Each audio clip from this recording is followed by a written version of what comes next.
মা বোন যারা বসে আছেন, এই নামাজের বিল আনার জন্য বাংলাদেশে 300 এমপির ভেতরে 151 জন এমপি আল্লাহওয়ালা হওয়া লাগবে।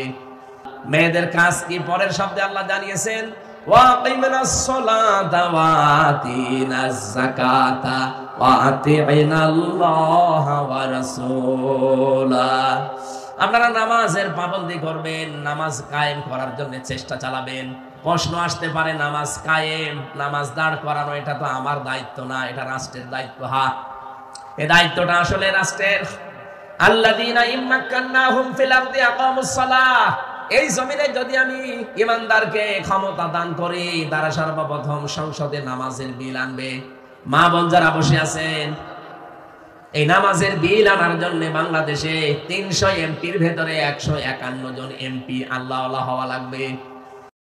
আপনার একটা ভোটের কারণে যদি এই লোকটা কোরআনে কারীম বুকে নিয়ে সংসদে ঢুকতে পারে, এই আসনে কে আছে আমি জানি না, যেই দাঁড়াক না কেন উনি যদি ইসলামপন্থী হয়, আপনার যদি মনে হয় যে না এই লোকটাকে আমার একটা ভোট দিলে এই লোকটা এমপি হওয়ার পরে নামাজের বিল আনবে সংসদে, আপনি একটা ভোট মাত্র দিয়েছিলেন, কিন্তু উনি যদি ওই জায়গায় বলে যে আমি নামাজের বিল চাই, স্পিকার যদি বলে নামাজের বিল চান, কারা কারা হাত তোলেন?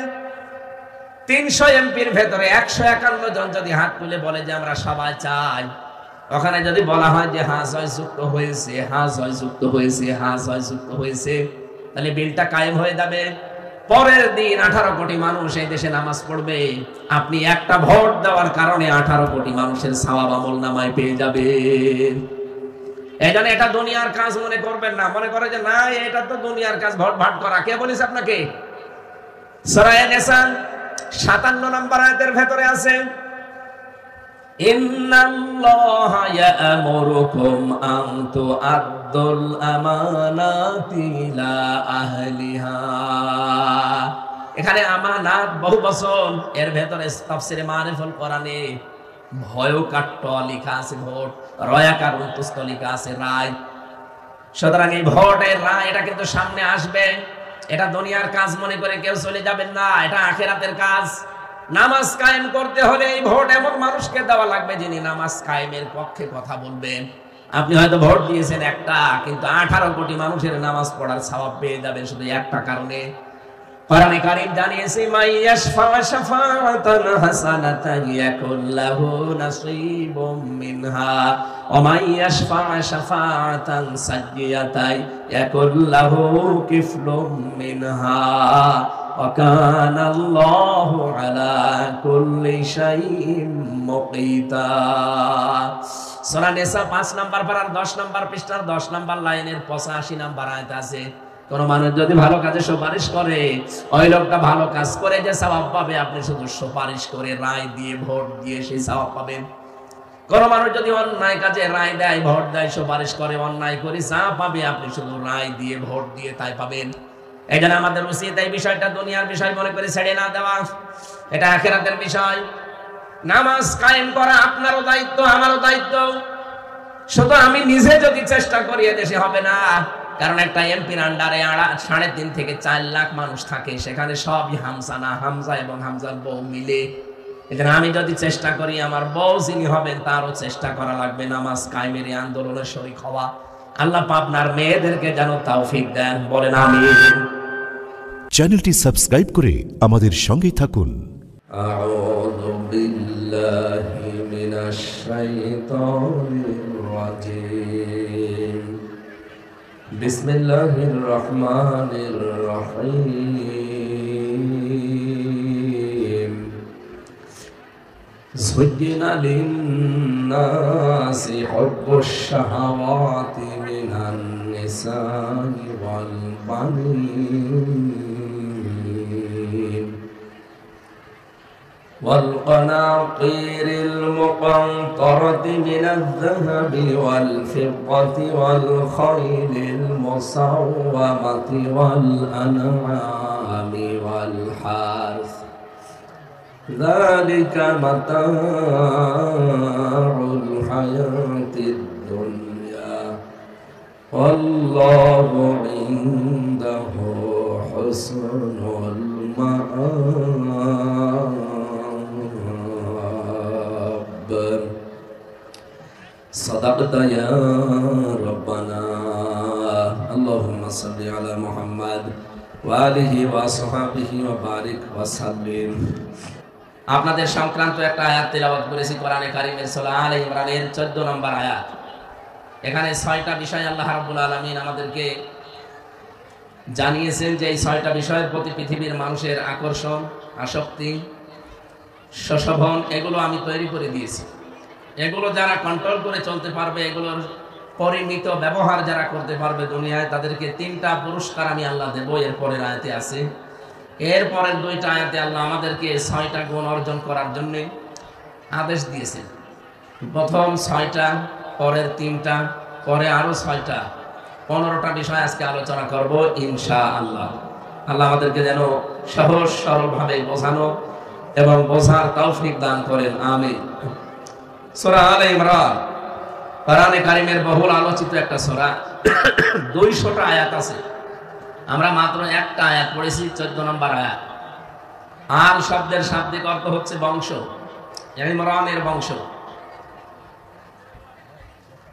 2 জন ইমরান এই সূরার ভেতরে আলোচনা আছে। 2 জন ইমরানের, একজন মুসা আলাইহিস সালামের পিতা আর একজন হযরতে মরিয়ম আলাইহিস সালামের পিতা। 2 জনের নামই ছিল ইমরান, ইমরান ইবনে ইয়াসার, ইমরান ইবনে মাহসান।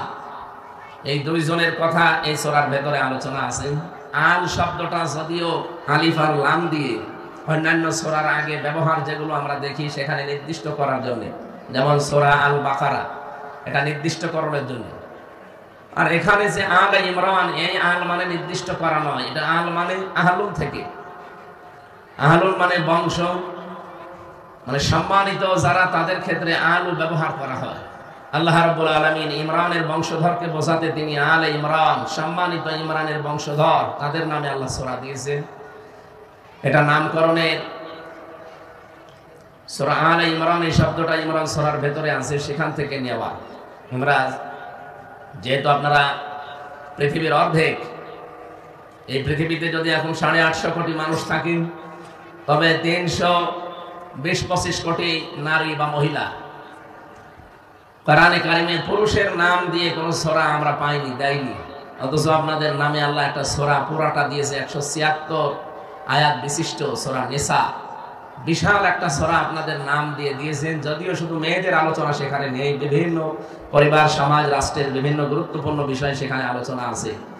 আজকে সূরা আলে ইমরানের 14 নম্বর আয়াতে আল্লাহ 6টা বিষয় প্রথমে দুনিয়ার মানুষকে জানিয়েছে যে আমি শোষণ করে দিয়েছি, আকর্ষণীয় করে দিয়েছি, আসক্তি তৈরি করে দিয়েছি এই 6টা জিনিসের উপরে।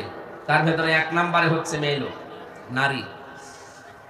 আল্লাহ রাব্বুল আলামিন বলেন, যুজ্জিনা লিন-নাসি হুব্বুশ শাহাওয়াতি মিনান নিসা। আমি শোষণ করে দিয়েছি, আকর্ষণীয় করে দিয়েছি, লোভনীয় বস্তু বানিয়েছি, আসক্তি তৈরি করে দিয়েছি, ভালোবাসা সৃষ্টি করে দিয়েছি এই পৃথিবীতে যেই কয়টা জিনিসের প্রতি, তার ভেতরে প্রথম নম্বরে নারী। এটা সেই সৃষ্টি জগতের প্রথম দিন থেকেই চলে আসতেছে, চলবে ইলা ইয়াউমিল কিয়ামা, কিয়ামত পর্যন্ত।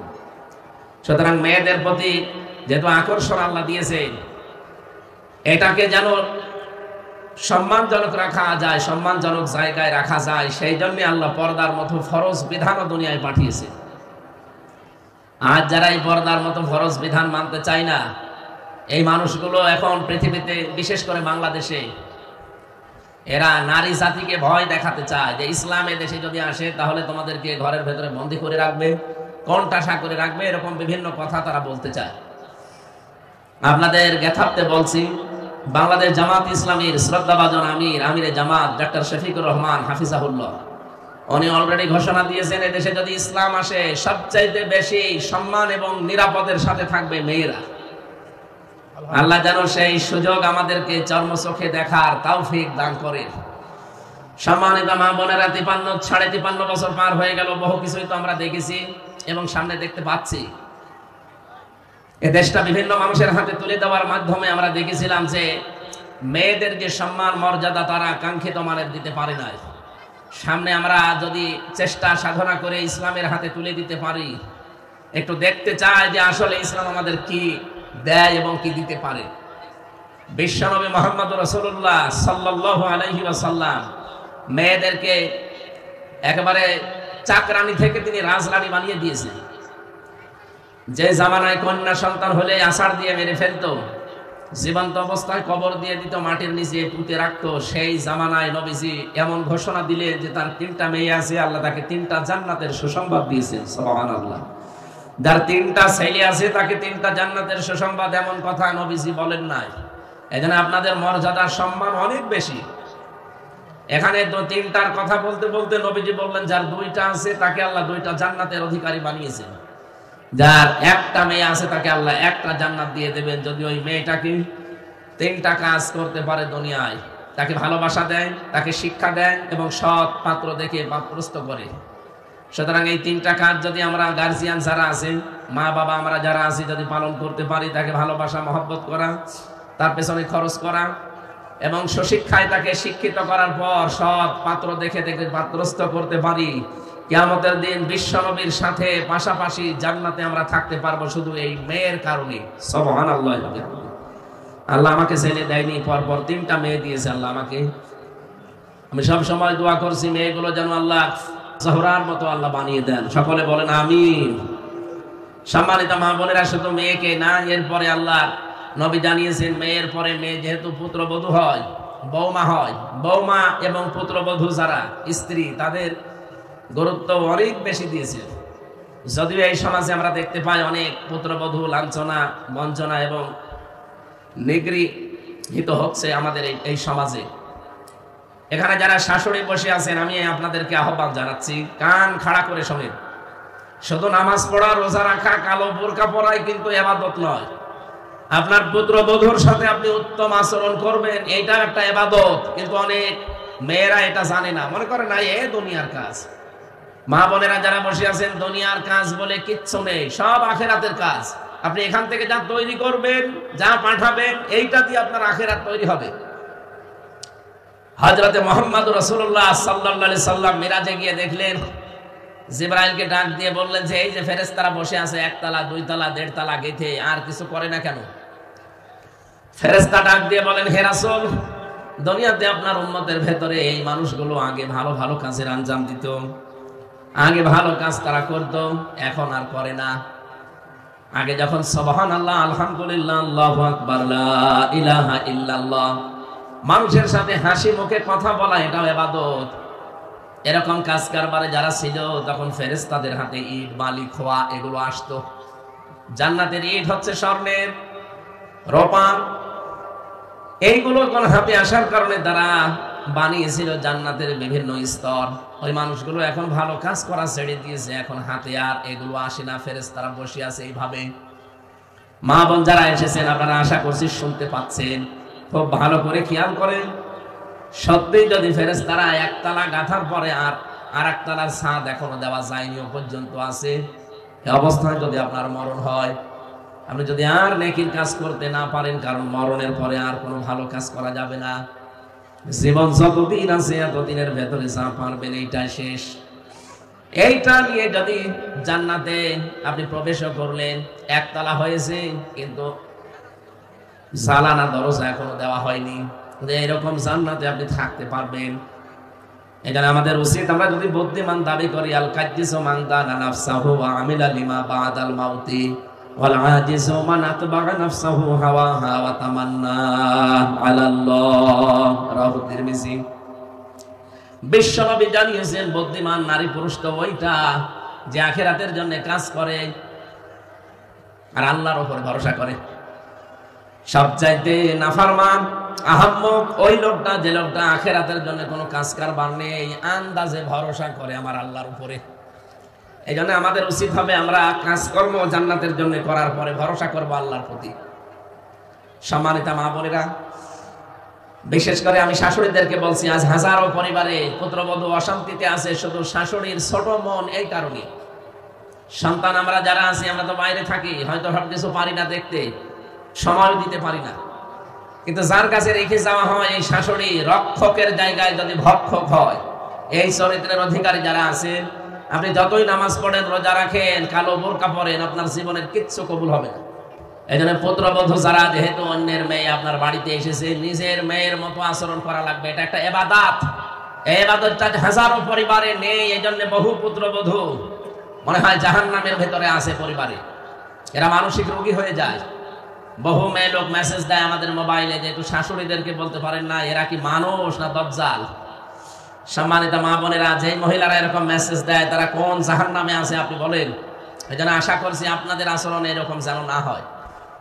3 নম্বরে আপনাদের সম্মান দিয়েছেন নবীজি, শুধু স্ত্রী হিসাবে নয়, ডাক দিয়ে জানিয়েছেন মা এই পৃথিবীর সর্বশ্রেষ্ঠ নিয়ামত। আল্লাহর পরে আল্লাহ যাদের স্থান দিয়েছেন তার নাম দিয়েছেন মা। ওয়াকাযা রাব্বুকা আল্লা তা'বুদু ইল্লা ইয়্যাহু ওয়া বিল ওয়ালিদাইনি ইহসানা। আমি আল্লাহর ইবাদত করার পরে আমি নির্দেশ দিলাম মা বাবা যাদের আছে তাদের সাথে যেন ভালো ব্যবহার করা হয়। কোথায় ছিলেন আপনারা? কোথায় তুলে দিয়েছে আল্লাহ নিজে বিশ্বনবীর মাধ্যমে। এই জন্য আমরা এদিকেই তাকিয়ে গ্যারান্টি দিতে চাই বা গ্যারান্টি দিতে পারি, ইসলাম যদি এই দেশে সত্যি এসে যায়, এতদিন যা পেয়েছেন শুধু নামে, সামনে আপনি কামে দেখতে পাবেন এবং 100% অধিকার আপনারা ফিরে পাবেন। শুধু চেষ্টা চালান যে সামনে যেন ইসলাম এ দেশে কায়েম হয়ে যায়। আল্লাহ যেন কবুল করেন, আমিন। পৃথিবীর 6টা জিনিসের নাম এখানে যেহেতু আমরা পাচ্ছি, প্রথম দিন থেকে এই মেয়েদের প্রতি আকর্ষণ আল্লাহ এটা নিজে তৈরি করে দিয়েছে। হযরতে আদম উদাস মনে ঘুরে বেড়াচ্ছিলেন জান্নাতের ভেতরে, আল্লাহ রাব্বুল আলামিন তাকে নিদ্রা দিলেন, তিনি ঘুম এসে পড়লেন। ঘুমের ভেতর থেকে বাম পাথর থেকে একটা হাড় বের করে আল্লাহ তাকে হযরতে হাওয়া আলাইহিস সালামকে এত সুন্দর আকৃতি দিয়ে তার মাথার কাছে বসিয়ে রাখলেন। হযরতে হাওয়া আলাইহিস সালাম এত সুন্দরী ছিল, এই পৃথিবীতে আমরা ইতিহাস পড়ে জেনেছি 6 জন নারীর তালিকা আছে, সবচাইতে বেশি সুন্দর ছিল তারা। তার ভেতরে 1 নম্বরে আমাদের আদি মাতা হযরতে হাওয়া আলাইহিস সালাম। এত সুন্দর করে পৃথিবীতে আল্লাহ আর কাউকে বানাননি, নিজের হাতে আমার আল্লাহ নিজে তার চেহারাটা বানিয়েছেন। লাকাদ খালাকনাল ইনসানা ফি আহসানি তাকওয়িম। অবশ্যই আমি আল্লাহ মানুষের আকার, এই আকৃতি সবচাইতে সুন্দর করে বানিয়েছি।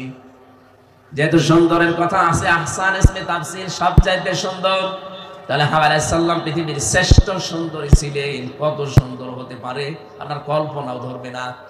আজ দুনিয়ায় যারা বিশ্ব সুন্দরীর তালিকায় নাম চায় তাদের চাইতে মনে করবেন যে 100% সুন্দরী ছিলেন, 100%।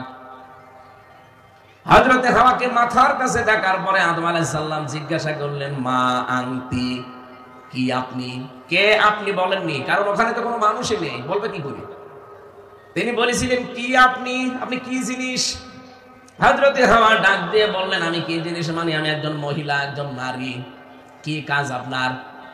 মেয়েটি ডাক দিয়ে বলেছিল আমার কাজ লিতাসকুনু ইলাইহা, আপনার কাছে আমি বসবাস করব, আমি আপনার সাথে থাকতে চাই। হযরতে আদম আলাইহিস সালাম বললেন আমি তো রাজি আছি। আল্লাহ বলেন না, এই হাওয়াকে নিয়ে থাকতে হলে শুধু রাজি হলে হবে না, বিয়ে করা লাগবে। হযরতে আদম বলে আল্লাহ আমি রাজি আছি। আল্লাহ পাক বলেন রাজি হলে হবে না, দেন মোহর দেওয়া লাগবে। এখানে 2টা জিনিস পেলাম। বিয়ে করতে পুরুষ মানুষ রাজি হলেই হচ্ছে না, 1 নম্বরে আপনাকে দেন মোহর ঠিক করা লাগবে। দেন মোহর ছাড়া বিয়ে কিন্তু শুদ্ধ হবে না। বাস্তবে বহুত বিধান আমরা পেয়েছি দুনিয়াতে আল্লাহর। এই যে নামাজ, রোজা, কোন মানুষ যদি এসে আমাকে বলে যে হামজা সাহেব এতদিন আমি নামাজ পড়লাম, রোজা রাখলাম, আমার শরীরে আর কভার করে না, আমার শরীরে আর সাপোর্ট দেয় না, আমি আর পারি না নামাজে রোজায়, আপনি আমার মাফ করে দেন। আমি যদি বলি ঠিক আছে জেলা আমির সাহেব আমি আপনাকে মাফ করে দিলাম, এটা মাফ হবে না, কারণ বিধান আমি দেইনি, বিধান আল্লাহ দিয়েছেন। এখানে দেনমোহরের টাকা যে স্বামীগুলো মাফ চেয়ে নেয় আর আপনারা আবেগে পড়ে ওই সময় লজ্জার খাতিরে যদি মাফ করেও দিয়ে থাকেন, এটা মাফ হয়নি, ওটা ফেরত দেওয়া লাগবে আপনাকে। ওটা আপনার সম্ভ্রম, ইজ্জত, এর মূল্য আল্লাহ নির্ধারণ করে দিয়েছে। এখানে এটা যেহেতু রেকর্ড হচ্ছে, হাজারো স্বামী রাতের বেলায় আসবে, ওই স্বামীরা আমি ধরবো তাদেরকে, যে মানুষগুলো দেনমোহর না দিয়ে সংসার করছে।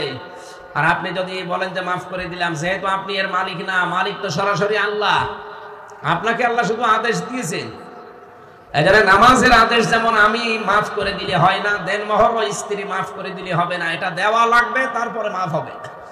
আমি সামনে রাত্রে বেলা অন্তত আপনার স্বামীরা আসলে তাদেরকে এটা বোঝাবো। আর আপনারা যারা মাফ করেছেন, যেহেতু মাফ হয়নি, আজকে বাড়ি যেয়ে বলবেন বাসর রাতে হয়তো লজ্জার খাতিরে মাফ করে দিয়েছিলাম, ওটা আসলে মন থেকে করিনি, আমার টাকা ফেরত দাও। আপনারা বলবেন, অবশ্যই তারা দিতে বাধ্য, নয়তো তাদের নামাজও হবে না, ফরজ যে ইবাদত বন্দেগী সব মাঠে মারা যাবে। সম্মানিত মা বোনেরা, হযরত আদম আলাইহিস সালাম বললেন, ঠিক আছে আমি বিয়েতে রাজি আছি, দেনমোহর আমার হাতে নেই। আল্লাহ বললেন, আমার নবী আছে, শেষ নবী, সর্বশ্রেষ্ঠ নবী, আখেরি নবী মুহাম্মদ রাসূলুল্লাহ সাল্লাল্লাহু আলাইহি সাল্লাম, তার প্রতি 10 বার দরুদ পড়ো, এইটাই দেনমোহর হিসাবে আমি মেনে নিলাম। বিয়ে হয়ে গেল, বাড়িতে আছে। হযরত আদম আলাইহিস সালামের প্রতি এই যে আকর্ষণ তৈরি করে দিয়েছিলেন নারীর প্রতি আমার আল্লাহ, সেই সর্বপ্রথম দিন থেকে আজ পর্যন্ত এটা চলছে, কিয়ামত পর্যন্ত চলবে। এটাকে পরিমিত ব্যবহার করার জন্য আল্লাহ গুরুত্বপূর্ণ বিধান দিয়েছেন পর্দা। এজন্য আপনারা যারা এসেছেন, শয়তানের আমরা টার্গেট পড়েছিলাম তাফসিরে, শয়তানের কি কি টার্গেট থাকে এই পৃথিবীতে। শয়তানের সবচাইতে বড় টার্গেট হচ্ছে সে যৌনতা ছড়াতে ভালোবাসে, উলঙ্গপনা এটা ভালোবাসে শয়তান। এজন্য জান্নাত থেকে শয়তান আদম এবং হাওয়াকে বের করে দেবে, এটা তার প্রথম টার্গেট ছিল না। তার প্রথম মূল টার্গেট ছিল কি করে তাদের লজ্জাস্থান উন্মুক্ত করা যায়। সম্মানিত মা বোনেরা, মেয়েদের প্রতি আকর্ষণকে বিকর্ষণে পরিণত করার জন্য গুরুত্বপূর্ণ একটা বিধান আল্লাহ যেহেতু দিয়েছেন, আশা করছি শয়তানের ওই টার্গেটটাকে আপনারা ফুলফিল করতে আজকে থেকে আর দেবেন না। অন্য ধর্মের যারা আছে তাদের জন্য আমার এই আজকের এই ওয়াজ না। আপনারা যেহেতু মুসলিম মেয়ে লোক, মুসলিম নারী, আপনাদেরকে বলছি গুরুত্বপূর্ণ এই বিধানটা জীবন চলে যাক, কিন্তু পর্দার মতো গুরুত্বপূর্ণ বিধান ছেড়ে দেওয়া যাবে না। শয়তানি জায়গায় খুব আষ্টে পৃষ্ঠে আপনাদেরকে বেঁধে রাখবে, বিভিন্ন রকমের প্রলোভন দেবে, সে মানুষ শয়তান হোক আর জিন শয়তান হোক। এই জন্য আমাদের উচিত হচ্ছে আমাদের শরীরটা পর্দার ভেতরে রাখা। নবীজি জানিয়েছেন, নেককার নারী বলা হয় তাদেরকে, ইদা নাজারা ইলাইহা সাররাতুহু, যখন তার স্বামী বাইরে থেকে আসবে তখন স্বামীকে কথাবার্তা দিয়ে, ব্যবহার আচার দিয়ে যে কোনোভাবে তাকে আনন্দ দেবে। মেয়েরা যারা এসেছেন কান খাড়া করে এই কথাটা শুনবেন, যারা এখানে বিবাহিত মেয়ে লোক আছে, স্বামী যদি বাইরে থেকে আসে, সে যে কাজ করে আসুক, স্বামী বাড়িতে আসলে আপনার পৃথিবীর যত গুরুত্বপূর্ণ কাজ আছে সাংসারিক সব বাদ দিয়ে দেবেন, স্বামীর কাছে যাবেন, এইটাই আপনার জন্য বড় ইবাদত। আজ হাজারো পরিবারে এই ছোট কাজটা করা হয় না, এই জন্য বহু পুরুষ মানুষ অন্য জায়গায় লাইন পর্যন্ত করে, নাউজুবিল্লাহ মিন যালিক। এটা আমি যেহেতু একজন স্বামী, আমি স্বামী হিসাবে বাস্তবতার দিকে তাকিয়ে বলছি, বহু পুরুষ মানুষ লাইন করার পেছনে, পরকীয়া প্রেমের পেছনে কারণ এইটাই যে স্ত্রীর কাছ থেকে রেসপন্স পায় না, গুরুত্ব পায় না। হযরতে খাদিজাতুল কুবরার জীবনী শুনেছেন আপনারা? খাদিজাতুল কুবরা জীবনে এক ওয়াক্ত নামাজ পড়েননি, এক ওয়াক্ত নামাজও পড়েননি, একটা রোজাও তিনি জীবনে রাখেননি, একবারও তিনি হজ করেননি, জীবনে একটা টাকাও তিনি যাকাত দেননি। এরপরও আল্লাহ পাক নিজে জান্নাতের ভেতরে ঘর বানিয়ে তার জন্য সুসংবাদ পাঠিয়েছেন, সুবহানাল্লাহ। কারণ তিনি ইন্তেকালের পরে এই বিধানগুলো নাযিল হয়েছিল। আপনার মা বোনেরা ভালো করে কান খাড়া করেন, জীবনে মহিলা কোনোদিন নামাজ পড়লেন না, রোজা রাখলেন না, দান করলেন না, সাদকা করলেন না, যাকাত দিলেন না, হজ করলেন না, অথচ এই মহিলাকে আল্লাহ জান্নাতে ঘর বানিয়ে তার জন্য সুসংবাদ পাঠিয়েছেন একটাই মাত্র কারণে, আতাইনু আলা দীনি যাওজাতিহা। নবীজি বলেন, কারো স্বামী যখন বাইরে থাকবে দ্বীনের কাজে, ইসলামের কাজে, মানবতার কাজে, নেককার স্ত্রী যদি হতে চায় তাহলে তার 3 নাম্বার গুণ হবে এইটা, সে যেন স্বামীকে সাহায্য করে, সাপোর্ট দেয়, সময় দেয়, তাকে পেছন দরজা দিয়ে উৎসাহ দেয়। হযরতে খাদিজাতুল কুবরা জীবনে এই কাজটা করেছিলেন, এই কারণে আল্লাহ খুশি হয়ে তার জন্য জান্নাতুল ফেরদাউসে ঘর বানিয়ে পাঠিয়েছেন। আমরা আরেকজন মহিলার জীবনী পড়েছি, হযরতে আসিয়া। এই মেয়েটা স্বামী কর্তৃক অত্যাচারিত, নির্যাতিত হওয়ার পরে আমার আল্লাহ খুশি হয়ে তার জন্য ঘর বানিয়েছিলেন। কিন্তু আল্লাহ বানাননি, তিনি বানাতে বলেছিলেন, ইদ ক্বালাত রাব্বি বিনিলি ইনদাকা বাইতান ফিল জান্নাহ ইলা আখির আয়াত। রব্বুল আলামিনকে হযরতে আসিয়া বলেছিলেন, মাবুদ, আমার স্বামী আমার উপরে যে জুলুম অত্যাচার করে তুমি দেখতে পাচ্ছ, কিন্তু তুমি যেন আমার স্বামীর উপরে কোনো অ্যাকশন নিও না, তুমি আমার স্বামীর উপরে কোনো বরদোয়া দিও না, গজব দিও না। ওয়ানাজ্জিনি মিন ফিরআউনা ওয়া আমালিহি ওয়ানাজ্জিনি মিনাল কওমিজ যালিমিন। আমার স্বামী আমার উপরে যে অত্যাচার করে, আমার উপরে যে জুলুমের স্টিম রোলার চালাচ্ছে, আমার হাতের ভেতরে ব্রেক লাগিয়েছে, আমার পায়ের ভেতরে পেরেক লাগিয়েছে, মাথার উপরে গরম তেল ঢেলে দিচ্ছে। এই ভয়ঙ্কর দৃশ্য দেখে আল্লাহ তুমি যেন রেগে যেও না, আমার স্বামীর উপরে গজব দিও না। তোমাকে আমি বলছি আল্লাহ তুমি আমার স্বামীর এই অত্যাচার থেকে আমাকে বাঁচাও, আর আমার জন্য জান্নাতের ভেতরে একটা ঘর তুমি বানিয়ে দাও, যেখানে বসে বসে তোমাকে সরাসরি দেখা যায়। সুবহানাল্লাহ। মা বোনেরা, এই দুইজন মহিলার জীবনে আমি পড়েছি, একজন স্বামীর অত্যাচারে অত্যাচারিত হওয়ার পরে জান্নাতে তিনি ঘর পেয়েছেন, আর একজন স্বামীকে সাপোর্ট দেওয়ার কারণে, একজন স্বামীকে সময় দেওয়ার কারণে, উৎসাহ দেওয়ার কারণে আল্লাহ তাকে জান্নাতে ঘর বানিয়ে পাঠিয়েছেন। এইখানে শুধু নামাজ পড়া, রোজা রাখার, কালো বোরকা পরাই মনে করবেন না এটাই হয়ে গেছে জান্নাত পাওয়ার মাধ্যম না। আপনাকে অবশ্যই স্বামীর সাপোর্ট করা লাগবে, সে যদি দ্বীনের কাজে থাকে, মানবতার কাছে থাকে। ওয়াইদা গাবা আনহা হাফিজাতুহু, নবীজি বলেন 2 নম্বরে ওই মহিলার কাজ হবে স্বামী যদি বাইরে চলে যায়, যতক্ষণ স্বামী বাইরে থাকবে নিজের সন্তান, নিজের সম্পদ, নিজের ইজ্জত আবরু, নিজের সম্ভ্রম এইগুলো সে হেফাজত করে রাখবে, কন্ট্রোল করে রাখবে। 10,000 মহিলাকে পরিবারে এইটা পাওয়া যায় না। স্বামী এত কষ্ট করে বাইরের দেশ থেকে টাকা পাঠায়, স্ত্রীদের টাকা কোথায় কোথায় ব্যয় করে সে জানে আর আল্লাহ জানে। 2 বছর 3 বছর 5 বছর পরে স্বামী বাইরে থেকে বাড়ি আসে, এসে দেখে ওর জীবনে আর কিচ্ছু নেই, এমনকি বউটাও নেই, বউটাও অন্যের হাতে চলে গেছে। আপনি জবাব দিতে পারবেন জীবনে আর কোনোদিন? মা বোন যারা এসেছেন চরিত্র সংশোধন করবেন। স্বামী বাইরে গেলে নিজেকে হেফাজত করে রাখা, এমনকি মোবাইলে যদি কোনো মহিলা কথা বলতে চায়, মোবাইলের আওয়াজ কেমন হবে সে আওয়াজ পর্যন্ত আল্লাহ কোরআনে দিয়েছেন। সূরা আহজাবের 32 নম্বর আয়াতে আছে, 22 নম্বর পারার 1ম নম্বর পৃষ্ঠায় আল্লাহ পাক বলেন, ইয়া নিসান নাবিয়্যি লাস্তুন্না কাআহাদিম মিনান নিসা ইনিত্তাকাইতুন্না ফালা তাখদা'না বিল কওলি ফায়াতমা'আল্লাযী ফী কলবিহি মারাদু ওয়া কুলনা কাওলাম মা'রুফা। আল্লাহ এখানে নবীর স্ত্রীদেরকে ডাক দিয়েছেন, যদিও তারা উম্মতের জন্য মায়ের সাথে খারাপ ধারণাকে অনেকে আমরা করি না, করা ঠিকও না। তারপরেও নবীজির স্ত্রীদেরকে আল্লাহ ডাক দিয়ে বললেন, হে নবীর স্ত্রীরা, বাইরে পরপুরুষের সাথে যদি কারোর সাথে কথা বলতে চান, মোবাইল তো তখন ছিল না, এই জন্য ওখানে হিসাব দেওয়া আছে পর্দার আড়াল থেকে। এখন ওইটার বাংলা অর্থ করা লাগবে মোবাইল, টেলিফোন, ফ্যাক্স। পর্দার আড়াল থেকে যদি মোবাইলে, ফোনে, ফ্যাক্সে কারোর সাথে কথা বলতে চান, আপনার কথা বলবেন সঠিক, মিথ্যা কথা কারোর সাথে বলবেন না।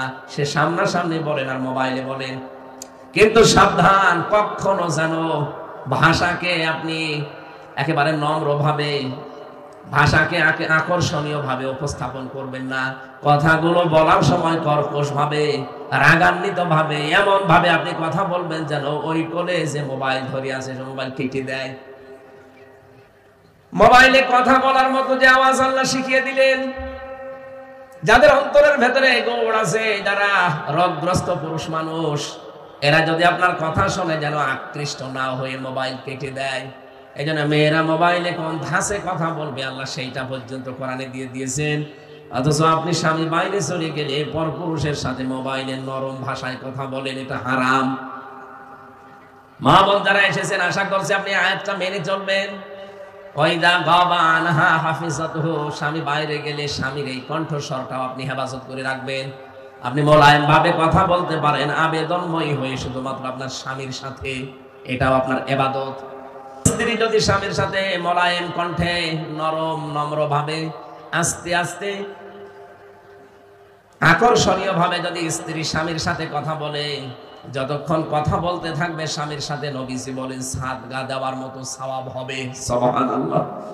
পরপুরুষের সাথে যতক্ষণ আপনি মোলায়েম কণ্ঠ নিয়ে কথা বলবেন, জিনা করার গুনাহ হবে। আশা করছি আপনি বুঝেছেন, এই শক্ত কথাটা আমি বলতাম না।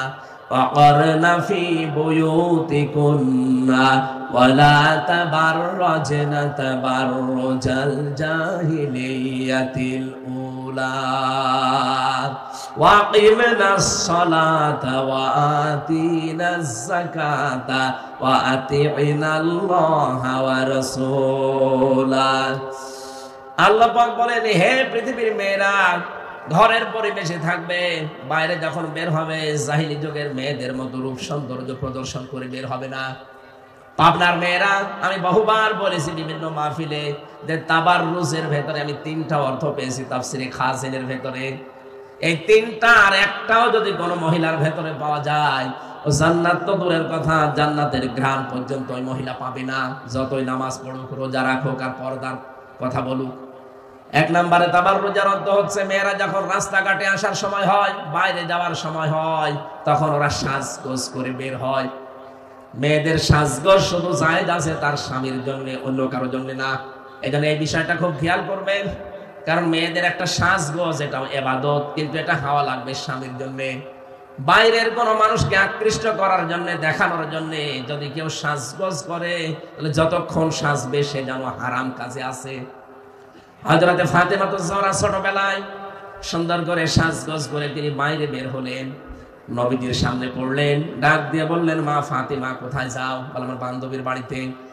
বিশ্বনবী ওই দিন তাকে ছোট্ট একটা নসিহত করেছিলেন। ডাক দিয়ে বলেন, মা, দুনিয়াতে তোমার সাজগোজ হবে শুধু তোমার স্বামীর জন্য, পৃথিবীতে স্বামী বাদ দিয়ে বাইরের লোকের জন্য যদি সাজগোজ করো, জান্নাতের সাজ থেকে আল্লাহ তোমারে বঞ্চিত করে দেবে। হযরতে ফাতেমা বলে, বাবার এই ছোট্ট উপদেশটা সারা জীবন আমি মনে রেখেছিলাম, কোনদিন আমার স্বামী বাদে আর কোন মানুষের জন্য আমি সাজগোজ করি নাই। সম্মানিত মা বলেন, আমি আবার বলছি, স্বামী যখন বাইরে থেকে আসবে, আপনার সব চাইতে ফরজ কাজ হচ্ছে তাকে সময় দেওয়া, তার মন বোঝা, কথাবার্তা বলা, তার পেছনে আপনি ব্যবহার আচার দিয়ে তাকে খুশি করবেন। দুইজন এই সময় যদি হাসি খুশির চলে, দাঁতও বের হয়ে যায়, সেই কয়টা দাঁত বের হবে তিরমিজি শরীফের হাদিস, ওই কয়টা নফল হজের সওয়াব হবে। সুবহানাল্লাহ। যত মেয়ে লোক এখানে এসেছে, বিশেষ করে বিবাহিত, আল্লাহ পাক এই বিবাহিতা মেয়েদেরকে এই আমলটা করার সুযোগ দান করেন, বলেন আমিন। তাবাররুজের 2 নম্বর অর্থ পেয়েছি, মেয়েরা বাইরে যখন আসে তখন ছোটখাটো পোশাক পরে। যারা এই ওয়াজটা এখানে করার দরকার আমার নাই, যেহেতু রেকর্ড হচ্ছে এই জন্য করছি। এখানে যারা এসেছেন তারা তো আর 8-60 ছোটখাটো পোশাক পরেন না, বহু মানুষ এরকম পরে। তাদেরকে বলছি, যুবতী মেয়ে, 18 বছর, 20 বছর, 22 বছর মেয়ে, স্কিন টাইট প্যান্ট পরে, গেঞ্জি গায়ে দিয়ে বাবার সাথে বসে বসে সিনেমা দেখছে, এটা কি পরিবার বলা যায় না জানোয়ার বলা যায়? বলুন, কত নিচে নেমে গেছে তারা। একটা অঘটন কখন ঘটে যাবে এরকম কিছু আচরণে, তখন আপনি তো সারা জীবন দিয়েও বলতে পারবেন না। শয়তান তো আর বসে নেই। হযরতে আবু বকর সিদ্দিক রাদিয়াল্লাহু তাআলা আনহু, তার নিজের মেয়ে হযরতে আয়েশা সিদ্দিকা রাদিয়াল্লাহু তাআলা আনহা, দুইজন বসে বসে তারা গল্প করছিল পারিবারিক জীবন নিয়ে। হঠাৎ করে নবীজি আসলেন, দূর থেকে তাকিয়ে দেখলেন, কিছুক্ষণ পরে নবীজির চেহারা লাল হয়ে গেছে। হযরতে আয়েশা জিজ্ঞাসা করেন, স্বামী কি হয়েছে?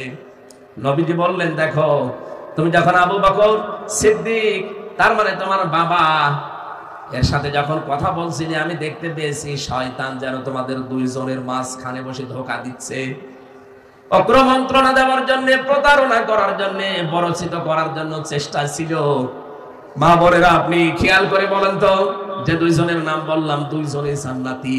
হযরতে আবু বকর তো জিন্দা অবস্থায় জান্নাতের সার্টিফিকেট হাতে পেয়ে গেছেন। তার মেয়ে নবীজির স্ত্রী, যার জন্য 13টা আয়াত নাযিল হয়েছে তার চরিত্রের গ্যারান্টি দিয়ে, হযরতে আয়েশা সিদ্দিকার চরিত্রের গ্যারান্টি দিয়ে আল্লাহ 13টা আয়াত কোরআনে নাযিল করেছেন। এত পবিত্র মহিলা ছিল। এই মানুষ তার বাবার সাথে বসে গল্প করলে যদি শয়তান প্ররোচনা দিতে পারে, ক্রমন্ত্রণা দিতে পারে, পরিচিত করতে পারে। আমরা যারা যুবতী মেয়ে স্কিন টাইট প্যান্ট পরিয়ে, গেঞ্জি গায়ে দিয়ে পাশে বসিয়ে উলঙ্গ অর্ধ উলঙ্গ সিনেমা দেখেন, আপনি কোথায় নেমে গেছেন? আপনি টের পেয়েছেন। শয়তান চিন্তা করে আমার শয়তানি করার দরকার নেই, এখানে বড় শয়তান আছে। এই জন্য আমরা সাবধান, ছোটখাটো পোশাক পরা যাবে না। চস পায়জামা যারা পরেন মেয়েরা, এটা হারাম। মেয়েদের জন্য চস পায়জামা পরা জায়েজ নেই। মেয়েদের পোশাক হবে ঢিলা ঢালা। আমি আশা করবো আপনারা এখন থেকে শাড়ি পরা বাদ দিয়ে দেবেন, সালোয়ার কামিজ বানাবেন, হাত পর্যন্ত হাতা করবেন ঢিলা, পা পর্যন্ত লম্বা করবেন, নিচে ছায়া অথবা পায়জামা পরা লাগবে, ব্লাউজ থাকবে এবং ওড়না দিয়ে মাথার চুল সহ মুখমণ্ডল বাদ দিয়ে পুরা শরীর যেন ঢেকে যায়। আমি ফাতেমাতুজ জহরার একটা পোশাক জাদুঘরে পেয়েছিলাম মদিনায়। যদিও ওইটা ফাতেমার পোশাক কিনা আমি জানি না, কিন্তু একটা পোশাকের চিহ্ন ওখানে দেওয়া আছে। দেখলাম অনেকে লেখা আছে এটা ফাতেমার পোশাক, হাত লম্বা একেবারে হাতা পর্যন্ত। এই জন্য আপনাদের পোশাক যদি এই হয়, হঠাৎ করে যদি কারো সামনে পড়িয়েও যান, দেখবেন পর্দার মতো ফরজ বিধান এটা নষ্ট হলো না, খেলাফ হলো না, আপনি বেঁচে গেলেন। আর শাড়ি পরা থাকলে যদি হঠাৎ আঁচলটা পড়ে যায় মাথা থেকে, যদি চুল বের হয়ে যায়, পরপুরুষ যত চুল দেখবে অতগুলো গোনা আপনার আমলনামায় দেওয়া হবে। কিয়ামতের দিন প্রতিটি চুল সাপ হয়ে আপনাকে কামড় দিতে থাকবে। নাউজুবিল্লাহ। সবচাইতে বড় বিষয় ইবাদত বন্দেগী, শাড়ি পরে আপনার নামাজও হয় না ঠিক মতো। রুকুতে গিয়ে সেজদা দিতে গিয়ে যদি মাথার কাপড় পরে যায়, চুল যদি বের হয়ে যায়, ওই মহিলার নামাজ শেষ, নামাজ ভেঙে গেছে। এই জন্য উচিত হবে আপনাদের সালোয়ার কামিজ তৈরি করা ছোটবেলা থেকে, একেবারে ছোটবেলা থেকে এটা তৈরি করার চেষ্টা করেন। তাহলে কারোর সামনে হঠাৎ করে পড়ে গেলেও পর্দার মতো ফরজ বিধান লঙ্ঘন হবে না ইনশাআল্লাহ। তাবাররুজের অর্থ বলছিলাম আমরা, ৮-৬০ পোশাক পরা যাবে না, ছোট খাটো। ৩ নম্বরে তাবাররুজের অর্থ, মেয়েরা রাস্তাঘাটে আসলে তখন ওরা মাজা হেলিয়ে দুলিয়ে চলে, এইটাও করা যাবে না। যদি এই ৩টা কাজ কেউ করে, জান্নাতের সুঘ্রাণও আল্লাহ তাকে দেবেন না। নাউজুবিল্লাহ।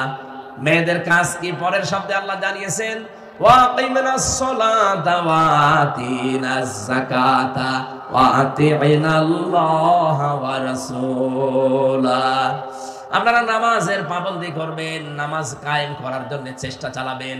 প্রশ্ন আসতে পারে, নামাজ কায়েম, নামাজ দাঁড় করানো এটা তো আমার দায়িত্ব না, এটা রাষ্ট্রের দায়িত্ব। হ্যাঁ, এই দায়িত্বটা আসলে রাষ্ট্রের। আল্লাযীনা ইম্মাক্কান্নাহুম ফিল আরদি আকামুস সালাহ। এই জমিনে যদি আমি ইমানদারকে ক্ষমতা দান করি, তারা সর্বপ্রথম সংসদে নামাজের বিল আনবে। মা বোন যারা বসে আছেন, এই নামাজের বিল আনার জন্য বাংলাদেশে ৩০০ এমপির ভেতরে ১৫১ জন এমপি আল্লাহওয়ালা হওয়া লাগবে। আপনার একটা ভোটের কারণে যদি এই লোকটা কোরআনে কারীম বুকে নিয়ে সংসদে ঢুকতে পারে, এই আসনে কে আছে আমি জানি না, যেই দাঁড়াক না কেন উনি যদি ইসলামপন্থী হয়, আপনার যদি মনে হয় যে না এই লোকটাকে আমার একটা ভোট দিলে এই লোকটা এমপি হওয়ার পরে নামাজের বিল আনবে সংসদে, আপনি একটা ভোট মাত্র দিয়েছিলেন, কিন্তু উনি যদি ওই জায়গায় বলে যে আমি নামাজের বিল চাই, স্পিকার যদি বলে নামাজের বিল চান, কারা কারা হাত তোলেন? ৩০০ এমপির ভেতরে ১৫১ জন যদি হাত তুলে বলে যে আমরা সবাই চাই, ওখানে যদি বলা হয় যে হ্যাঁ জয়যুক্ত হয়েছে, হ্যাঁ জয়যুক্ত হয়েছে, হ্যাঁ জয়যুক্ত হয়েছে, তাহলে বিলটা কায়েম হয়ে যাবে। পরের দিন 18 কোটি মানুষ এই দেশে নামাজ পড়বে। আপনি একটা ভোট দেওয়ার কারণে 18 কোটি মানুষের সওয়াব আমলনামায় পেয়ে যাবেন। এখানে এটা দুনিয়ার কাজ মনে করবেন না, মনে করে যে না এটা তো দুনিয়ার কাজ, ভোট ভাট করা। কে বলেছে আপনাকে? সূরা নিসা 57 নম্বর আয়াতের ভেতরে আছে, ইন্নাল্লাহা ইয়া'মুরুকুম আন তু'আদ্দুল আমানাতি ইলা আহলিহা। এখানে আমানাত বহু বচন, এর ভেতরে তাফসিরে মারিফুল কোরআনে ভয়কাট্য লেখা আছে ভোট, রয়াকার উন্তুস্ত লেখা আছে রায়। সুতরাং এই ভোটের রায় এটা কিন্তু সামনে আসবে। এটা দুনিয়ার কাজ মনে করে কেউ চলে যাবেন না, এটা আখিরাতের কাজ। নামাজ কায়েম করতে হলে এই ভোট এমন মানুষকে দেওয়া লাগবে যিনি নামাজ কায়েমের পক্ষে কথা বলবেন। আপনি হয়তো ভোট দিয়েছেন একটা, কিন্তু 18 কোটি মানুষের নামাজ পড়ার সওয়াব পেয়ে যাবেন শুধু একটা কারণে। কোরআনে কারীম জানিয়েছে, মাইয়াশফা শাফাআতান হাসানাতান ইয়াকুল লাহু নাসীবুম মিনহা ওয়া মাইয়াশফা শাফাআতান সাইয়্যাতান ইয়াকুল লাহু কিফলুম মিনহা ওয়া কানা আল্লাহু আলা কুল্লি শাইইন মুকিতা। সূরা নিসা 5 নম্বর পারার 10 নম্বর পৃষ্ঠার 10 নম্বর লাইনের 85 নম্বর আয়াত আছে, কোন মানুষ যদি ভালো কাজে সুপারিশ করে, ওই লোকটা ভালো কাজ করে যে সওয়াব পাবে, আপনি শুধু সুপারিশ করে রায় দিয়ে ভোট দিয়ে সেই সওয়াব পাবেন। কোন মানুষ যদি অন্যায় কাজে রায় দেয়, ভোট দেয়, সুপারিশ করে, অন্যায় করে যা পাবে আপনি শুধু রায় দিয়ে ভোট দিয়ে তাই পাবেন। এই জন্য আমাদের উচিত এই বিষয়টা দুনিয়ার বিষয় মনে করে ছেড়ে না দেওয়া, এটা আখিরাতের বিষয়। নামাজ কায়েম করা আপনারও দায়িত্ব, আমারও দায়িত্ব। শুধু আমি নিজে যদি চেষ্টা করি এদেশে হবে না, কারণ একটা এমপির আন্ডারে 3.5 থেকে 4 লাখ মানুষ থাকে, সেখানে সবই হামজা না, হামজা এবং হামজার বউ মিলে। এখানে আমি যদি চেষ্টা করি, আমার বউ যিনি হবেন তারও চেষ্টা করা লাগবে নামাজ কায়েমের এই আন্দোলনে শরীক হওয়া। আল্লাহ আপনার মেয়েদেরকে যেন তৌফিক দেন, বলেন আমিন। 2 নম্বরে যাকাত দেওয়া লাগবে। এটা আজকের 3 নম্বর পয়েন্টে আছে, আল কানাতিরিল মুকান্তরাতি মিনাদ যাহাবি ওয়াল ফিদ্দা। রব্বুল আলামিন বলেন, পঞ্জীবিত সোনা, পঞ্জীবিত রূপা, এগুলো স্তবকৃত সোনা রূপা মানুষের পছন্দ, এর প্রতি আকর্ষণ মানুষের আছে। আর মেয়েদের তো এর প্রতি আকর্ষণ আরো বেশি। আমার তো মনে হয় মেয়ে লোককে আল্লাহ বানিয়েছে শুধু এই সোনা রূপার প্রতি আকর্ষণ দিয়ে। ওরা দুনিয়ায় আর কিছু না হোক, সোনা রূপার কথা শুনলেই পাগল হয়ে যায়। আমার নিজেরটা তো আছে, এই জন্য বলছি। সম্মানিত মা বোনেরা, আমার বাড়িতে যে মেয়ে লোকটা আছে, ওকে আল্লাহ মনে হয় বানিয়েছে শুধু সোনা রূপার হাড়ি পাতিল কেনার জন্য। কোন জায়গায় হাড়ি পাতিল দেখলে ওর মাথা খারাপ হয়ে যায়, আর স্বর্ণের কোন জিনিস পেলেই ও একেবারে শেষ। শুধু আমার বাড়িটা না, এখানে যারা বসে আছে প্রত্যেককে আল্লাহ এই স্বভাবটাই দিয়েছেন। আল্লাহ বলেন, আমি মানুষের ভেতরে আকর্ষণে আসক্তি দিয়েই বানিয়েছি যে সোনা রূপা, ধন সম্পদ, এগুলো আপনি কামাই করতে অসুবিধা না, নিষেধ না, কিন্তু এর যাকাত আদায় করা লাগবে। কোন মানুষ যদি স্বর্ণ কিনতে কিনতে 7.5 ভরির উপরে চলে যায়, ও যদি যাকাত না দেয়, 52 ভরির উপরে যদি রূপা চলে যায়, ও যদি যাকাত না দেয়, ইয়াউমা ইউহমা আলাইহা ফি নারি জাহান্নামা ফাতাকওয়া বিহা জিবাহুহুম ওয়া জুনুবুহুম ওয়া যুহুরুহুম হাযা মা কানাজতুম লিআনফুসিকুম ফাযুকু মা কুনতুম তাকনিজুন। রব্বুল আলামিন বলেন, কিয়ামতের দিন ওই সোনা রূপা আমি জাহান্নামের আগুন দিয়ে গলাবো। ওর পিঠের উপরে, ওর নাকের উপরে, ওর মুখের উপরে, বুকের উপরে আমি সিল লাগাবো জাহান্নামের আগুন দিয়ে।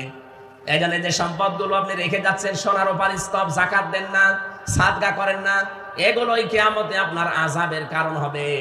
ওই মালগুলো আপনাকে ডাক দিয়ে বলবে, হাযা মা কানাজতুম লিআনফুসিকুম ফাযুকু মা কুনতুম তাকনিজুন।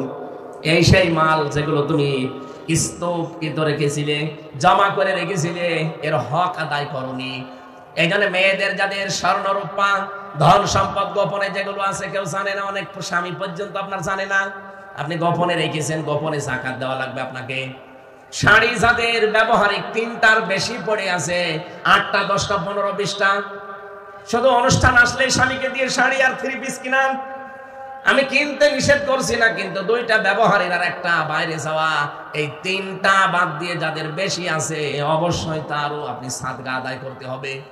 যাদের শাড়ি নেই, এরকম মানুষকে আপনার এই শাড়ি আপনি বিলিয়ে দেবেন, নয়তো এই শাড়ি আপনার আযাবের জন্য কাল হয়ে দাঁড়াবে।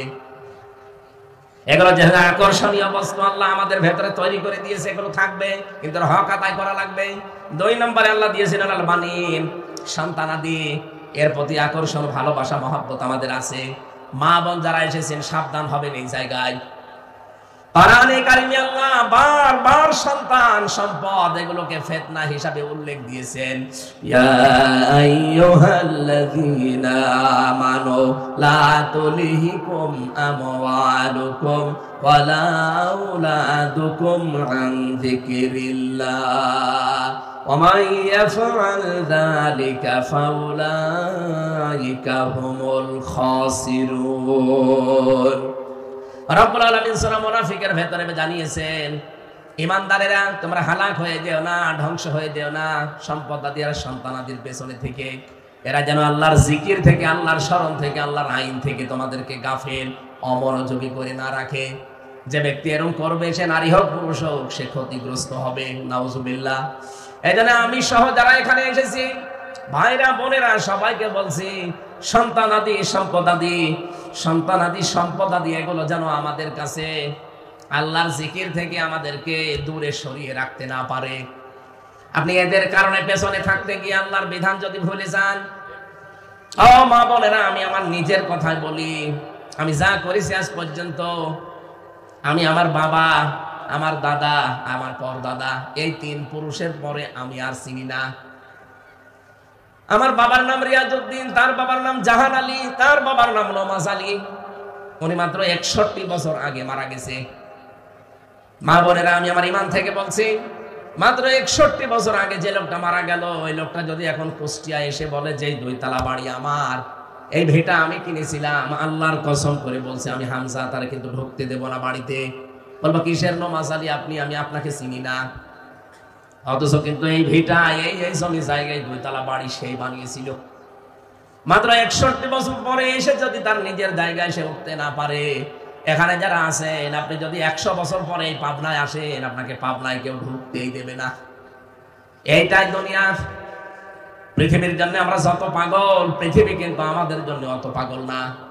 আপনি আমি চলে গেলে পৃথিবীর কোনো ক্ষতি হবে না, কেউ বসে থাকবে না, ঠিক যার যার জায়গায় সে কাজ করে যাবে। এই জন্য আমরা এই আয়াত থেকে যে শিক্ষাটা দিতে চাই, সন্তানাদি এগুলো আকর্ষণীয়, লোভনীয়, শোষবিত, এগুলোর প্রতি আসক্তি আল্লাহ বানিয়ে দিয়েছে, কিন্তু এইগুলো যেন আমার আল্লাহর পথে বাধা হয়ে না দাঁড়ায়। 4 নম্বরে আমি পেয়েছি ওয়াল খায়লিল মুসাব্বামা, এগুলো সুদর্শন ঘোড়া। এখানে ঘোড়া বলতে যানবাহন, বাহন যেগুলো আছে এগুলো, অলানাম চতুষ্পদ জন্তু জানোয়ার, অলহার্স শস্য ক্ষেত এবং জমি জায়গা। এই 6টা বিষয়ের প্রতি ভালোবাসা, আকর্ষণ, আসক্তি আমার আল্লাহ তৈরি করে দিয়েছেন।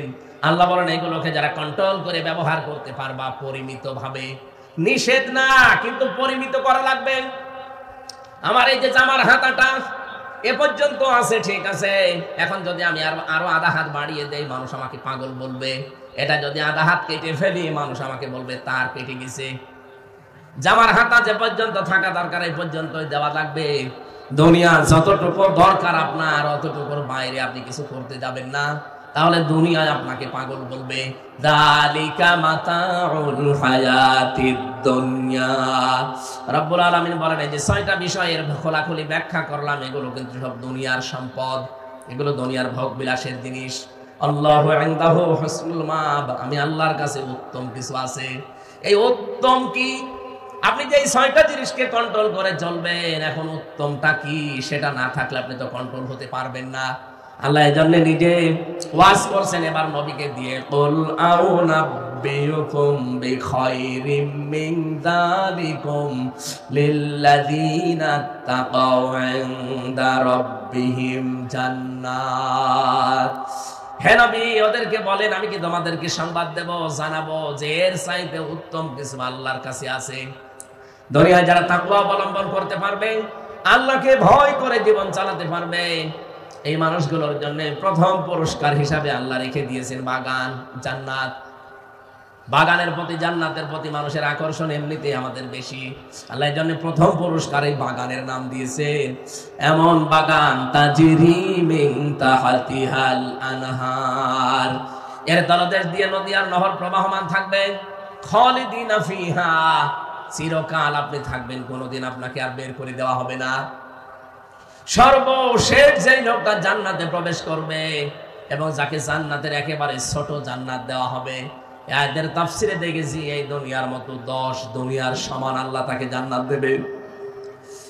জাহান্নাম থেকে বের করে হায়াতে নহর, এখান থেকে গোসল করিয়ে ধৌত করানোর পরে যখন জান্নাতের পাশে রাখবে, লোকটাকে আল্লাহ পরীক্ষা করার জন্য বলবেন এই যে জান্নাত দেখতে পাচ্ছ। লোকটা আরজি করবে, মাবুদ আমাকে জান্নাতের গেটের কাছে একটু বসাও, আমি একটু ভেতরে দেখি। আল্লাহ বলেন ঠিক আছে, তোমাকে গেটের কাছে নিয়ে যাব, কিন্তু এর পরবর্তীতে আর কিছু চাইতে পারবা না। ঠিক আছে। জান্নাতে প্রথম গেটে নিয়ে যাওয়ার পরে সবকিছু তো ভালোভাবে দেখাও যায় না, আরজি করবে আল্লাহ আমি আর একটু দেখতে চাই, শুধু ভেতরে যাব আর বের হয়ে চলে আসবো, আমি কোনো কিছুই ধরবো না, ছবো না, ঘ্রাণও নেব না। আল্লাহ বলেন ঠিক আছে যা। ভেতরে যাওয়ার পরে আল্লাহকে বলবে রব্বুল আলামিন একটা কাজ করলে হয় না কি, যেখানে দিলে এখান থেকে যদি আর বের না করো তাহলে কতই না ভালো হয়। নবীজি বলেন আল্লাহ পাক তখন তাকে বলবেন যা, তোর জন্য এই জান্নাতটা আমি রিজার্ভ করে দিলাম।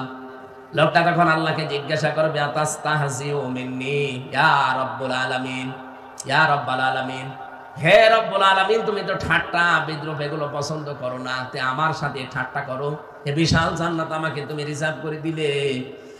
নবীজি বলেন আল্লাহ পাক তার কথা শোনার পরে ওই দিন তিনি হেসে ফেলবেন। ধরে বলেন সুবহানাল্লাহ। এই জন্য আপনাকে এমন বাগান আল্লাহ জান্নাতে প্রবেশ করাবে, এবং বাগানে যে তলদেশ দিয়ে নদী আর নহর প্রবাহমান থাকবে, এই পৃথিবীর পরিমাণ 10টা পৃথিবী।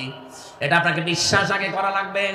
যার বিশ্বাস এই বাগানের প্রতি, জান্নাতের প্রতি যত বেশি হবে, আগের ওই 6টা বিষয় তার তত বেশি কন্ট্রোল হয়ে যাবে। আপনি 2 দিন 5 দিন পরে ওখান থেকে বের হয়ে আসবেন না, খালিদিনা ফিহা, চিরস্থায়ী ভাবে থাকবেন। ওয়াজওয়াজুম মুতাহহারা, পবিত্র স্বামী স্ত্রী ওখানে আল্লাহ দিবেন আপনাদের আমাদের। এমন পবিত্র, এই পৃথিবীতে কিছু হলে একটু ঠকামুখি হয়ে যায়, গন্ডগোল হয়, মনোমালিন্য হয়। জান্নাতের ভেতরে আল্লাহ এমন পবিত্র সম্পর্ক তৈরি করে দেবে যা কোনোদিন এর ফাটল ধরবে না। এবং পৃথিবীতে আমাদের নারী হোক পুরুষ হোক, সৃষ্টিগত ভাবে অনেক নাপাকি শরীরের বাইরে দেখা যায়। জান্নাতে আল্লাহ এমন স্বামী স্ত্রী তৈরি করবেন যার কোনো নাপাকি বলতে কিছু নেই। আরিদওয়ানুম মিনাল্লাহ, 3 নম্বরে আল্লাহ নিজে ঘোষণা দিবেন যে আমি রাজি হয়ে গেলাম তোদের উপরে।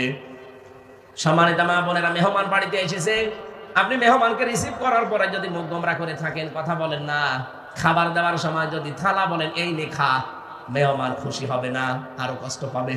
আল্লাহ বলেন আমার বাগানে জান্নাতে প্রবেশ করাবো, চিরস্থায়ী ভাবে থাকতে দেব, ওহর দেব, গেলমান দেব, পবিত্র স্বামী স্ত্রীর বন্ধন তৈরি করবো। এতটুকুই না, সর্বশেষ আমি বলবো যা তোদের উপরে জীবনের মতো খুশি হয়ে গেলাম। এটাই জান্নাতি মানুষদের সর্বোচ্চ পুরস্কার। আল্লাহ বলেন আল্লাহু বাসীরুম বিল ইবাদ, এতটুকুই না, আমি কিন্তু আমার বান্দাদের প্রতি বড় সূক্ষ্মদর্শী। আমি আন্দাজে সিদ্ধান্ত নেব না, দেখে শুনে বুঝে তারপরে সিদ্ধান্ত নেব।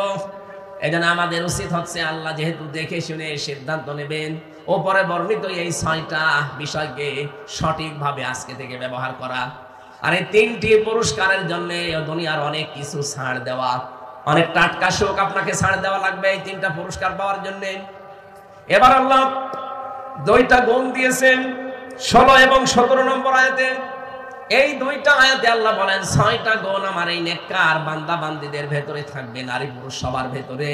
তারা প্রথম গুণ অর্জন করবে, আল্লাযীনা ইয়াকুলুনা রাব্বানা ইন্নানা আমান্না। তারা মোনাজাত করে বলবে রব্বুল আলামিন আমরা ঈমান এনেছি আপনার প্রতি, ফাগফির লানা যুনুবানা, 1 নম্বরে আপনি আমাদেরকে maaf করে দেন। সম্মানিত মা বোনেরা, এই যে মাফ করা, ক্ষমা করা, এটার দায়িত্ব পৃথিবীর আল্লাহ কাউকে দেয়নি। মাফ করতে পারে শুধুমাত্র আমার আল্লাহ। ওমা ইয়াগফিরুয যুনুবা ইল্লাল্লাহ, আল্লাহ বাদে মাফ করার কেউ নেই। এইজন্য কোন দরগার কাছে, কোন দুর্গার কাছে, কোন মাজারের কাছে, কোন পীরের কাছে, কারো কাছে যাবেন না। আর আপনি মহিলা, আপনি যাবেন কেন? আপনার সবচাইতে বড় শিক্ষক, সবচাইতে বড় পীর, সবচাইতে বড় উস্তাদ হচ্ছে আপনার স্বামী। স্বামী যদি না জানে তাহলে আপনার বড় ভাই, বড় ভাই যদি না জানে তাহলে আপনার ছেলে, এরপর আপনার বাবা হচ্ছে আপনার বড় শিক্ষক। যেটা জানেন না বাবার কাছে জানবেন, যেটা জানেন না বড় ভাইয়ের কাছে জানবেন, যেটা জানেন না স্বামীর কাছে জানবেন, যেটা জানেন না বড় ছেলের কাছে জানবেন। এর বাইরে আপনার কোনো পীর নেই। পীর মানে উস্তাদ। যেটা জানেন না এই 4 জন উস্তাদের কাছে আপনি জেনে নেবেন। সর্বোপরি যেখানে লেখাপড়া করেন ওই উস্তাদের কাছে পর্দার সহিত জেনে নেবেন। এর বাইরে আপনার কোনো জায়গা নেই। অথচ হাজারো মানুষ আজ ভণ্ড পীরের খপ্পরে পড়ে সবকিছু হারিয়ে ফেলছে। তাদের কাছে গিয়ে বলে বাবা আমারে মাফ করেন না, মাফ করার মালিক আল্লাহ শুধু নিজে। ওমা ইয়াগফিরুয যুনুবা ইল্লাল্লাহ, আল্লাহ বাদে মাফ কেউ করতে পারে? আল্লাহ বলেন না। এজন্য আমরা সাবধান, আমাদের প্রথম গুণ এইটা হবে, আমরা ক্ষমা চাইবো, মাফ চাইবো শুধু আল্লাহর কাছে। মা বোন যারা এসেছেন, আজকে থেকে, এখন থেকে একটা আমল সারা জীবন করবেন। যখন এই বসে আছেন, যখন এই সময় পান, সব সময় বলবেন আস্তাগফিরুল্লাহ, আস্তাগফিরুল্লাহ। আর একটু বেশি করে যদি বলতে পারেন বলবেন আস্তাগফিরুল্লাহ ওয়া আতুবু ইলাইহি। আর একটু বেশি বললে বলবেন আস্তাগফিরুল্লাহ আল্লাযী লা ইলাহা ইল্লা হুয়াল হাইয়্যুল কাইয়্যুম ওয়া আতুবু ইলাইহি লা হাওলা ওয়ালা কুওয়াতা ইল্লা বিল্লাহিল আলিয়্যিল আযীম। এ পর্যন্ত। একেবারে যদি কিছুই না পারেন বলবেন লা হাওলা ওয়ালা কুওয়াতা ইল্লা বিল্লাহ। এ পর্যন্ত হবে। সব সময় এটা মুখে জারি রাখবেন, সব সময়, সব সময় এটা জারি রাখবেন মুখে। আপনি পাক থাকেন না পাক থাকেন কোনো অসুবিধা নেই। আবার বলছি, আপনি পাক থাকেন না পাক থাকেন কোনো অসুবিধা নেই, সব সময় মুখে থাকতে হবে আস্তাগফিরুল্লাহ, আস্তাগফিরুল্লাহ, আস্তাগফিরুল্লাহ। নবীজি বলেন এটা যদি জীবনে কন্টিনিউ করতে পারো, জীবনের অনেক অভাব আমার আল্লাহ নিজের থেকে দূর করে দেবে। অনেক চিন্তা ভাবনা আপনার জীবনকে কাহিল করে রাখে, সে চিন্তা আল্লাহ নিজে দূর করে দেবে। সুবহানাল্লাহ। ওয়াকিনা আযাবান নার। আল্লাহ বলেন 2 নম্বরে তার গুণ হবে সে আমি আল্লাহর কাছে জাহান্নামের আগুন থেকে পানা চাবে। জাহান্নামের আগুন বড় কঠিন এবং কঠোর। এই জায়গা থেকে ক্ষমা চাওয়া লাগবে, আল্লাহর কাছে পরিত্রাণ চাওয়া লাগবে। আমি কোরআন হাদিস পড়ে যা বুঝেছি, জাহান্নামের আগুন থেকে বাঁচার একটা মাত্র উপায় আছে। সূরা সাফের 10 নম্বর আয়াতে আপনি এই তথ্যটা পাবেন। বাড়ি যে তাফসীর করে মিলাবেন। হালাদুল্লুকুম আলা তিজারাতিন তুনজিকুম মিন আযাবিন আলীম। রব্বুল আলামিন বলেন আমি একটা ব্যবসার কথা বলবো যেটা করলে জাহান্নামের আগুনে যাওয়া লাগবে না, আল্লাহ বাঁচিয়ে দেবে। সেটা আল্লাহ রাসূলের প্রতি ঈমান আনার পর তার দ্বীনকে জমিনে কায়েম করার জন্য জান আর মাল দিয়ে চেষ্টা সাধনা করা, জিহাদ করা। সুতরাং এটা শুধু পুরুষের কাজ না, মহিলাদেরও কাজ। আল্লাহর জমিনে আল্লাহর দ্বীন কায়েমের জন্য চেষ্টা করা, পরিশ্রম করা, যার যে ক্ষেত্র আছে ওই ক্ষেত্রে কাজ করা, এটা নামাজের মতো ফরজ। এটা জাহান্নাম থেকে বাঁচার জন্য একটা উপায় আছে।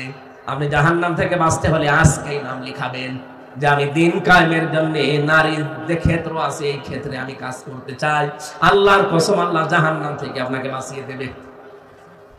শুধু বাঁচিয়েই দেবে না, ইয়াগফির লাকুম যুনুবাকুম ওয়া ইউদখিলকুম জান্নাত ইলা আখির আয়াত। আল্লাহ বলেন ওর জীবনের যত অপরাধ ছিল সবগুলো আমি আল্লাহ মাফ করে দেব। এজন্য মা বোন যারা এসেছেন এই 30 বছর 40 50 60 70 80 বছরে বহু গুনাহ করেছেন, এখন ইসলাম কায়েমের জন্য আপনার যে ক্ষেত্রটা আছে এই জায়গায় আপনি ইনভলভ হয়ে যান, এই জায়গায় আপনি সক্রিয় হয়ে যান। জীবনের পেছনের অপরাধগুলো আল্লাহ শুধু মাফ করে শেষ করবে না, পুরাটা আল্লাহ নেকি দিয়ে পাল্টিয়ে দেবে। আল্লাহ মা বোনদেরকে হযরতে সুমাইয়ার ভূমিকায় আসার তৌফিক দিন, আমিন। 3 নম্বরে আস-সাবিরিনা ওয়াস-সাদিকিনা, ধৈর্য ধারণ করা লাগবে, সত্যবাদী হওয়া লাগবে। অল কানিতিনা, আল্লাহ রাসূলের প্রতি আনুগত্যশীল হওয়া লাগবে। অল মুনফিকিনা, সাধ্য মতো খরচ করা লাগবে, যতটুকু আপনার সাধ্য আছে। অল মুস্তাগফিরিনা বিল আসহার, শেষ রাতে উঠে আল্লাহর কাছে ধরনা দেওয়া লাগবে। এই 6টা গুণ যারা অর্জন করতে পারবে ওই 3টা পুরস্কার তাদের জন্য জান্নাত, উত্তম স্ত্রী বা স্বামী এবং আল্লাহর সন্তুষ্টি। ওই 6টা বিষয় আল্লাহ আমাদের কাছে আসক্তি, ভালোবাসা, সশবন, আকর্ষণীয়, এগুলো যেহেতু তৈরি করে দিয়েছে, এই 6টা বিষয়কে পরিমিত ব্যবহারের মাধ্যমে 3টা পুরস্কার পাওয়ার আশায় এই 6টা গুণ অর্জন করার তৌফিক আল্লাহ সব মেয়ে লোক যারা এসেছে সবাইকে যেন দান করেন, আমিন। বারাকাল্লাহু লানা ওয়া লাকুম ফিল কুরআনিল আযীম।